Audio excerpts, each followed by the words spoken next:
And we are live. Hello, Facebook. Hello, friends. Welcome to our series with Kapil and Bernadette. We're back. Hopefully, we'll be doing this regularly every Saturday morning again for a few weeks at least. Um, Mhm. so today, that Bernadette and I was talking about, and we're talking about feeling unsafe and like what does that mean, and how, as men and women, we feel whether we feel safe with other, and where does that show up in our lives, and what the conditioning is behind feeling unsafe. So we'll explore that a little bit, and yeah, we'll talk about, as a man, for me, how does that show up with women and men, and for Bernadette the opposite. So why don't we just start there, Bernadette, and you start with like what's been happening for you last few weeks that Mhm. prompted um, this topic. Yeah. So we're talking in the backstage, and I think that it gave us a good sense. Um, what I realized very recently is that I don't think I've ever felt fully safe, 100% safe ever in my life. I feel that in my very first breath was a breath of contraction of I held my breath, something like this world is an unsafe place, not because it's real, it's because for a variety of reasons I absorbed that belief, and that belief was confirmed, again and again. And then there was a point of course, I left my parents' house. I, had a job, where a lot of what seemed unsafe became safe. But I hadn't reached that spot until very recently, when I was put in a situation where my entire livelihood, my income, where am I gonna live, what am I gonna eat, I touched that spot. Like, uh am I able to exist in this world, and is this world able to hold me, is this world safe? And and and just by touching that sense, I realized, oh, I've always have that sense that the world is an unsafe place, that the world is dangerous, that the world is against me, is no matter how many mantras people tell me, it's like that part is still contracted. And which means that at the very bottom of my thoughts and my feeling, there is always a thought of like, you're gonna fuck me up, this is gonna go wrong. And for the most part, I was numb to it, so there were, I could operate and function and feel generally safe in many situations. But there are many situations that are totally safe, and I feel unsafe because that part is still contracted. So whatever is happening, I'm not actually seeing, the reality of it. I'm seeing it from a mask of people, I did, from distrust. Like, people, want to attack me, they don't love me, that, and it was very quiet for a while, and then I touch it, and now it can get very loud. And the work has been just to learn to dissolve that panic, because in what it shows is as panic, physically and emotionally. Yeah, I think for me, I can relate to this idea of like somewhere when we are young. I don't actually fully understand whether it's like right from the birth or like when we're young. Like there's a Mm-hmm. part that usually gets contracted, like we close our heart to something, and Mm-hmm. that shows up in our relationship with anyone, like with all human beings, men and women. I think it shows up slightly differently with men and women depending on, I think, a lot of conditioning and our cultural backgrounds Mm-hmm. and all sorts of like man women conditioning as well. Um, and for me, the big part has been understanding how my internal sense of safety works.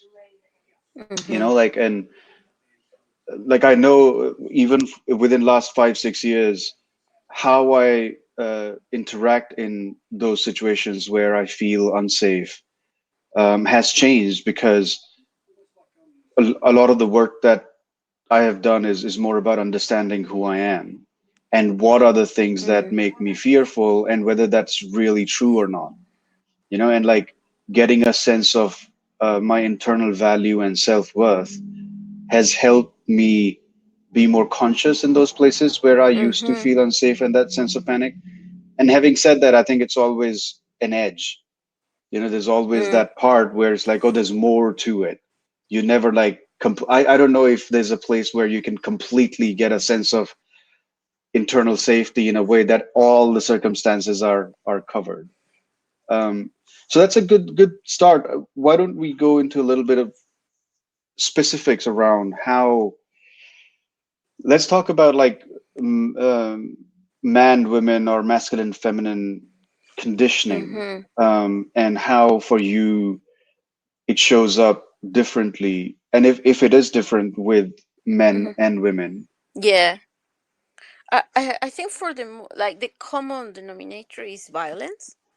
How Okay. that how that violence is perceived or expressed is the difference. But I know that my and it's a very physical experience now. It wasn't, but now entering a room where there is a level of emotional violence where there is a lot of judgment, and you can feel it. This is the thing, like if you enter a room where people turn around and there is a clear level of judgment, especially coming from women, that's something that would immediately trigger my sense of safety, and I will feel contraction. And one of the things I've learned is that, and it may not be real, I can totally vouch, like it can be exist completely in my perception. So one thing I learned in this case was to enter a room, especially where there are people I don't know. It's a default that I have, that it's unsafe.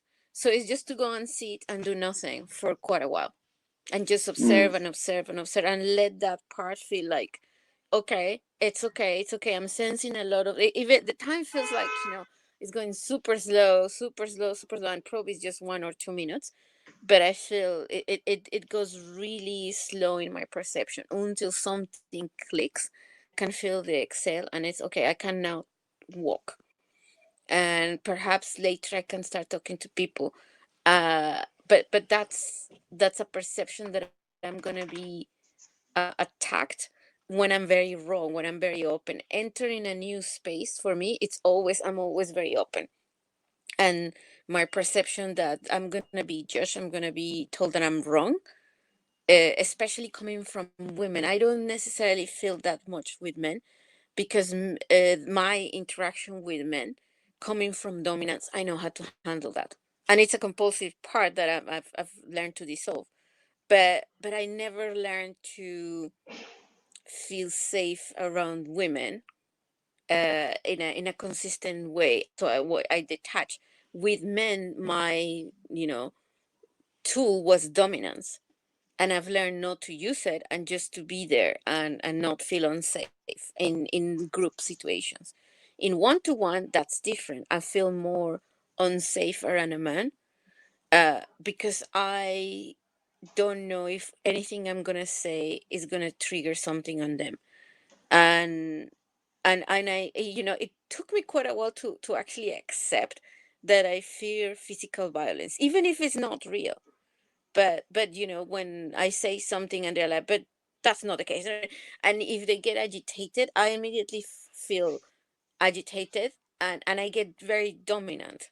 That's my pattern, as a way to push back that possibility of violence. And the other person may be having their own experience, but that's more a physical. I feel the physical response of that, whereas with women I feel the emotional threat. I mm. fear that. So mhm. That's interesting. And do you feel that it is quite a generic thing with a lot of women feeling that way, or is that your um like in your experience with I working with with people? women, uh yeah, I think it's a, not that they don't, I think uh nowadays, uh that might be the case. I'm trying to kind of sense what I have around. Um, just because the cultural conditioning has it that women are not physically violent as often. Mm, I don't know if that would be the case if it was more accepted, and not that men necessarily in this current cultural condition are allowed to, express violence, but there is a sense that it could happen, and it's a very old sense, and I grew up in a country where physical violence to children was totally okay. So I feel it like, oh, and it was a cliche that is applied by the father rather than the mother. uh Although I in, mean, my country I'm thinking anybody can do that. yeah, I'm I mean, thinking it's like, a, yeah, kind of cliche, but reality is like everybody beat up each other, so. yeah. Well, I mean, we are touching up on something which I think we could potentially describe as generic in that I think, like there is a sense that, when we talk about the feminine and masculine conditioning, there is a way that how women react to each other versus how men look at, like there's a, typically speaking, men think that they are more powerful, and Mm-hmm. like the feminine needs to be in service to the masculine, which is completely fucked Mm-hmm. up. But like that's how, Mm-hmm. and because of uh, a traditional way of thinking that uh, men usually suppress their emotions, so the way it leaks out is in aggression, like physical aggression, while like the women's conditioning being like it comes out as like emotional aggression because it's like it's seen as bitchy, and like how that's how a lot of Mm-hmm. um But harmless, traditionally harmless. ways harmless. Well, how, in what way? Uh-huh. Say more about that. Yeah, quote unquote harmless. It's harmless because there is no blood, so people perceive that, oh, it's just bitching, whereas it's just as emotionally and especially physically aggressive as physical violence. It's as if you were beaten up.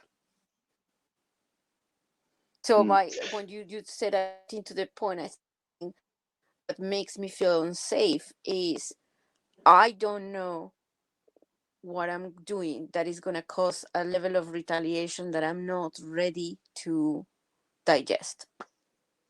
mm, And could be physical or emotional. But and then that immediately, since I censor myself, I go into contraction just in case anything I say is going to cause that, because I fear that thing.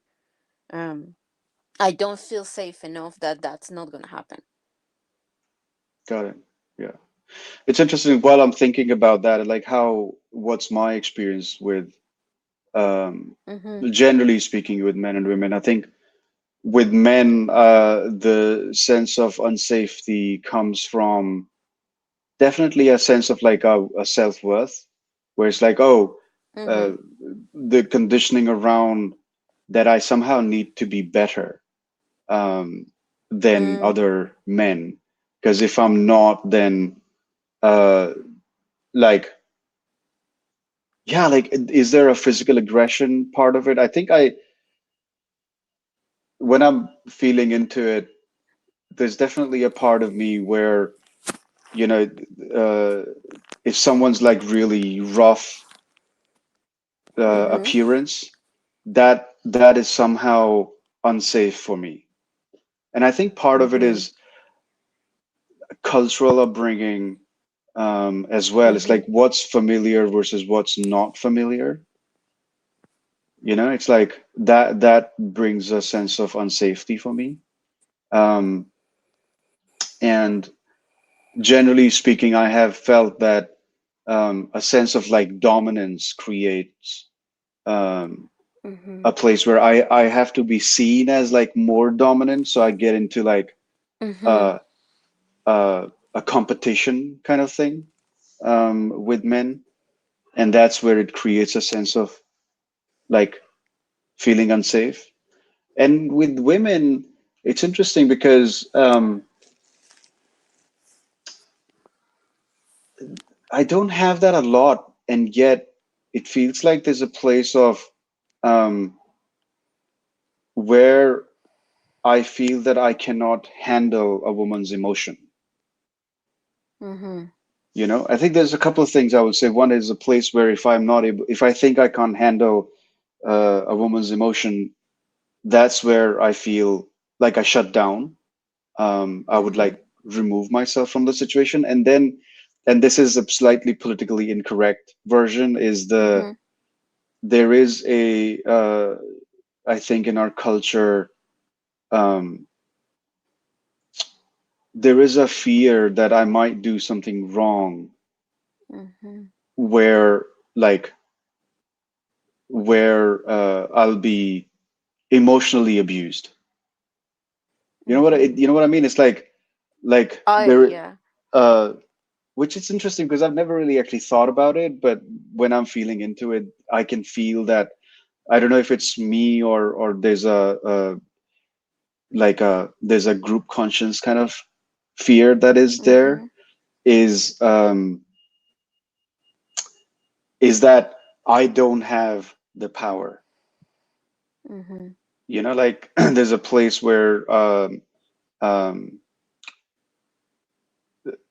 it's that dominant and submissive role where the you can top from the bottom kind of thing. Mm-hmm. It's like it's that kind of area where there's this emotional I don't want to call it manipulation. It's manipulation. I hate that Just word. call it. I don't get triggered, so nobody gets triggered. So if that's how you experience it, this is what I've learned. You start with what the I think there's experience is, and then you refine the language. So it feels manipulative at the beginning. That's how it feels, and then we can refine it. I think there's a cultural meme um of uh it's interesting we talked about colluding where Mm-hmm. oh, can you hear me? I think this video is Yes, frozen a yes, little I bit. can. I can hear you. So there's a cultural meme where like there's an emotional colluding that can around like a victimized Mm-hmm. idea and how that plays out in the cultural context. I know it's abstract, but does that make sense? Yeah, I'm gonna try to explain it from my Yes. perspective, and you can tell me if it's resonant. Sorry, because Yeah. this fell. It's obviously quite Connection. interesting because I'm finding it hard to explain. I know, and it's part of that sense of safety because I think when you were speaking, I realized it all boils down that anything that we say or do can be used against us, Right. and that's the sense of unsafe. Like I'm always thinking, is this a place where where I'm safe to say something like manipulative without getting hundred of hate mails or hundred comments saying that I'm misogynistic pig or whatever, because it's where the default of a lot of people goes, that they are not able to see that you're trying to find your words and you're not trying to offend anybody, but it's that sense of like I'm gonna trigger people and I'm not necessarily want that. Yeah. I don't want to do that. So in a sense, like for a man, uh, currently, um, expressing their sex and their desire, it's a dangerous location. Yeah. And their reaction may be with violence, and we see a lot of people and a lot of men entitled and aggressive because there is also this fear that when I express it, it's not going to be welcome and handled with care. And on the other side you have women that, in my case, that my no or my no thank you is not going to be respected. So you have people running on panic Hmm. and on both sides of the equation, which it's like a live wire. You have two live wires Yeah. just trying not to cause an electrical fire. Yeah, I think you're right, is that when you were talking about it, I can feel how open I can be in this conversation because it's going live on Facebook. I think if Hmm. you and I were having a conversation privately, um, Hmm.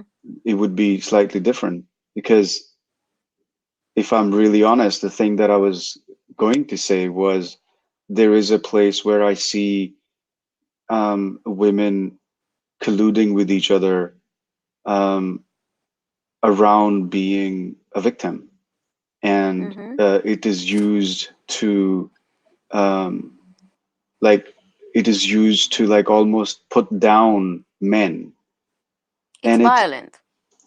it's emotionally violent, and I don't know if it's violent, but there's definitely a place where that makes me feel unsafe, and I know That's there's a lot of violence.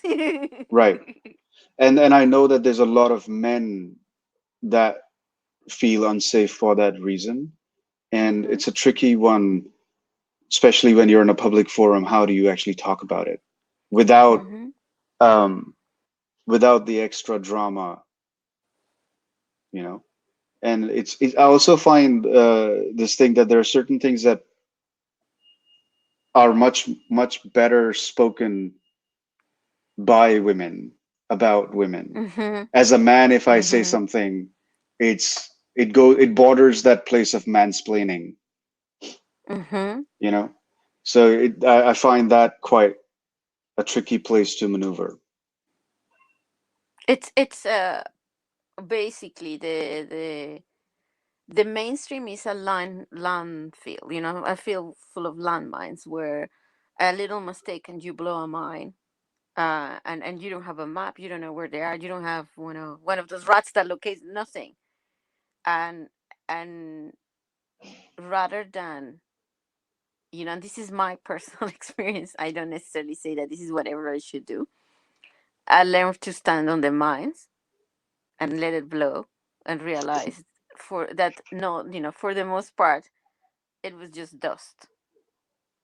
And to there will, I cannot say it's easy, and there will be a lot of especially emotional retaliation.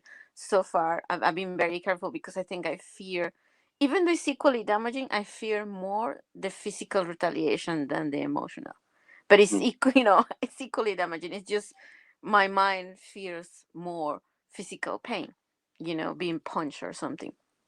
uh but on a forum, the safety of Facebook or on a group is that no matter what they say, they are there, far away in the infinite, yeah, far away from me. So even though they can be vindictive and being called a Nazi, a fascist, um all sorts of things, for having boundaries. So yeah, because that's interpreted by people as me censoring their expression, when I just say, like, my Facebook is my lounge. You cannot come and be violent to other people in my lounge. So I'm asking you to go to your lounge and be as violent as you want elsewhere, and then I'm a fascist. So this is one way where, by me just doing that, I've had the experience that my environment became more safe, because the people who didn't want to play in a safe way, I can accepting that there are situations I'm not willing to have around me. They started, you know, moving away. yeah, But it's not that easy, and I feel for everybody who is a public voice, gives a live stream, because there is always gonna be people who don't like what you say for whatever reason, and it's building very gently, using their pushback as information, like, oh, is this me putting charge on what I say, or is this person having an experience that has nothing to do with me? And mm, if that's the case, I'm happy to say no, no, no, thank you. yeah. Well, I think we've got 5 more minutes left, so let's talk Hmm. about what has helped you in this area. Like, how do you go from like feeling unsafe to building a sense of safety internally? Like, what has helped you, and what can we offer to people here on Facebook around that? um One thing is building awareness of the body, because one of the very first things I notice when I'm feeling unsafe is doing this. uh my fists, I tend to, and very unconsciously, I only notice when my hand is already doing this. So I've learned to like gently, like just I just do it gently, release the hand, relax the shoulders, and exhale. So just any practice that you can have, that you check with your body and see if your posture is defensive or encroached, or or there is a way that you're not breathing, just to release it. You don't need to find out why it's happening. The second, and this one is good for introverted people. uh Whenever you're in a situation where there are many people, it takes I learned to do that, just to put myself in a corner and exhale, and not interact, and be really, you're allowed to be rude and tell people, like, literally, I just do, like, not really with the capacity to talk to you right now. And if you're introverted, you actually know where to find a place where nobody's gonna bother you. And wait until your body feels relaxed and it feels okay to talk to people. That helps. And the third and last for me is to always, in your house or when you're walking, have a place where you feel safe. So in your house, if you have an altar, if you have a place of prayer, it could be your own bed. Just to look after that place. So, for example, if you have an altar, don't let other people touch the altar, and be very assertive about, like, this is not a place for other people to mingle. This is my area, my safe space. And if you can't have something in your house, have something in your purse, like something that reminds you of your own sense of safety. And it can be, I have two feathers that and and a shaman gave me many many years ago, just a gift, and I put them in my purse, and I never realized until later that I always, whenever I saw them, I felt happy. And they remind me that sense of, oh, okay, this is my own little personal reminder of safety. Got it.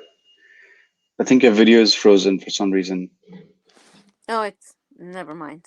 I Okay. can see you fine. So. For me, it's interesting you said about prayer. I think the first thing that comes to mind is a sense of boundaries, for sure. I Mm-hmm. think a lot of the time, just knowing where your boundaries are being crossed, and stopping yourself and whoever you are with, to say that, oh, it feels like my I need to look at my boundaries here. It's like, oh, being Mm-hmm. aware of your boundaries. And um, and the thing that you talked about, prayer, I wrote a blog earlier this year. I'll post in the comments here. Mm-hmm. There's really I realized that when I am in this place of feeling unsafe, there's a lot of chatter in my mind, Mm-hmm. about like what the worst case scenarios that might be happening. And what I found was that if I replace that chatter with prayer, with anything else that is positive or more calming, it calms my body and mind. Mm-hmm. Um, and that, like, especially during a time last year when I was really triggered after an incident, that was the thing that really helped me. And then having a sense of boundaries, and then allowing yourself to open your heart back up.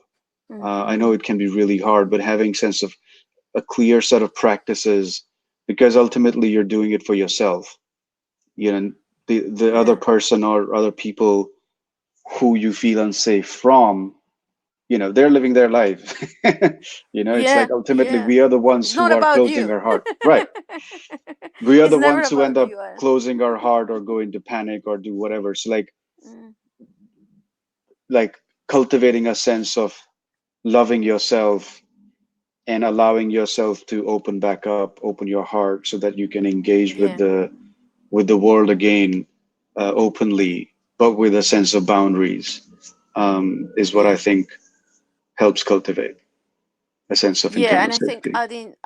adding to that is work your way to find at least one person where you feel safe, where you feel that you can say anything and that person is not gonna retaliate. And I know that for a lot of people, just thinking of one, it's like, I don't have anybody. And one suggestion to learn to have that experience Mm, is to call the Samaritans. Call the Samaritans. Tell, I'm not suicidal. I just need to express something. Tell them. that they are trained for that. So Mm. help your mind to have that experience of a love and acceptance, so you start finding it elsewhere. Yeah, I love that. Yeah, having that sense of Hmm. connection is really important. Hmm. Cool. I like that. I think let's stop there. And yeah, for people who are watching, listening, if you have any questions for us, or if you have any topics that you would like us to explore in our Facebook Live, do let us know. Either comment here or send us private messages. And the Yes. best way to reach Bernadette, from what I remember, is private message her, and Yeah, or my or you can profile, the comment. comment on the. Yeah, and if anything that's come up for you during this conversation, do let us know. We'll be happy to talk more. Other than that, Yes. we'll see you next week with another exciting topic. All right. Take care. Bye. Bye.